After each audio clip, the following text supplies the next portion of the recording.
Ok, salut tout le monde, c'est Louis. Je suis pas youtubeur, mais je suis monteur. Je vais vous parler de Chronicler, l'extension juste pour compter mon temps sur Premiere Pro. Ça peut vous être utile si vous êtes débutant et que vous voulez savoir un peu combien de temps vous avez mis sur chaque projet, combien de temps vous allez mettre pour les prochains projets, et pour vous rendre un peu compte de tout ça, etc., etc. Ça vous compte le temps que vous mettez sur Premiere Pro. Je vais essayer d'être très concis parce que ça fait 3 fois que je tourne la vidéo et je me rends compte que je mets beaucoup trop de temps à expliquer un truc qui est simple. Donc je vais vous expliquer tout simplement le truc. C'est une extension qui est proposée par un développeur indépendant qui s'appelle Knight of the Editing Table. Enfin, il s'appelle pas comme ça, mais je veux dire, c'est lui qui a fait ça, quoi. Il a fait 10 extensions, dont Chronicler que je vais vous présenter aujourd'hui. J'ai déjà testé toutes les extensions, je connais toutes les extensions, et j'en utilise une partie quotidiennement. Donc voilà, vous allez sur le site Knight of the Editing Table, vous trouvez Chronicler, même si vous tapez, j'ai testé Chronicler Premiere Pro. Bref, moi je trouve que l'application est très bien faite. Elle est à 25$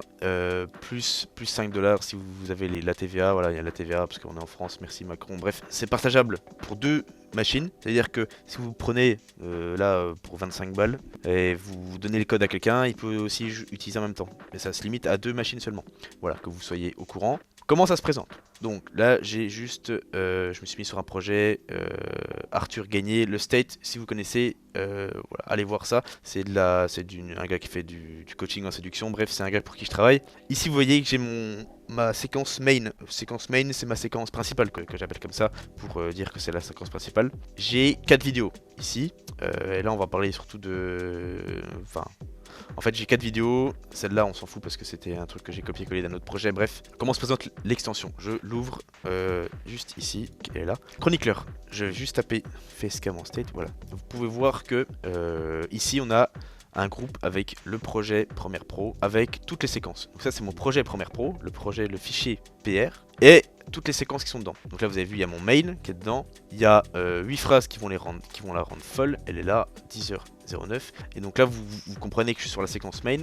Si par exemple, donc là, vous voyez, c'est en bleu, le temps il est en bleu et il est en train de s'écouler. C'est-à-dire que là, il est en train de me dire que je suis en train de passer du temps sur la séquence. Et vu que cette séquence dépend du projet Pro total, ça augmente aussi le temps de la séquence Premiere Pro. Du projet Premiere Pro. Si je passe par exemple sur ma séquence 8 phrases pour la rendre folle, vous voyez que là, il a switché sur cette séquence là. C'est genre, putain, mais pourquoi il se barre à chaque fois ce con là? Il est chiant? T'as le barré pas. Ok, merci. Alors, oui, si vous saviez pas, on peut le mettre là, comme une autre fenêtre de n'importe quel effet. Si je passe de fenêtre en fenêtre, vous voyez qu'il change automatiquement de timer. C'est-à-dire qu'il va se mettre à compter sur une autre séquence, quoi. Tout ce qui est plus naturel, quoi. Donc voilà, là, je peux comprendre du coup que sur cette séquence là, qui est ici assez conséquente, j'ai passé 10 heures. J'ai fait 10 heures de boulot sur cette séquence et c'est lui qui me l'a compté. J'ai pas eu besoin de me mettre un chronomètre à côté de moi quand je travaillais. Donc c'est vraiment pratique pour ça. Il va compter séquence par séquence. Donc en gros, toutes les séquences que vous allez créer, les séquences imbriquées, tout, etc., tout est mis dans l'arborescence du projet Premiere Pro de base. Il vous compte également les trucs After Effects, donc les différentes compositions d'After Effects sur un projet After Effects. Donc pareil, même principe, hein, je vais pas vous en dire plus là-dessus, c'est le même principe. Et vous pouvez filtrer, c'est-à-dire que si vous voulez que les trucs d'After Effects, pof, il vous met que les trucs d'After Effects, si vous voulez que les trucs de Premiere Pro, il vous met que les trucs de Premiere Pro. Pour nos amis qui font des miniatures, Photoshop également, vous pouvez traquer votre time sur Photoshop, donc savoir, par exemple, vous lancez Photoshop, vous faites une miniature en tant de temps et vous savez combien de temps vous avez mis pour faire une miniature. Ça peut être vraiment très pratique également. Je vous le recommande si vous voulez savoir le temps que vous voulez mettre. Je vous montre juste 2-3 paramètres là que Chronicler propose. Tac. Donc, paramètres. Il y a différents paramètres à prendre en compte.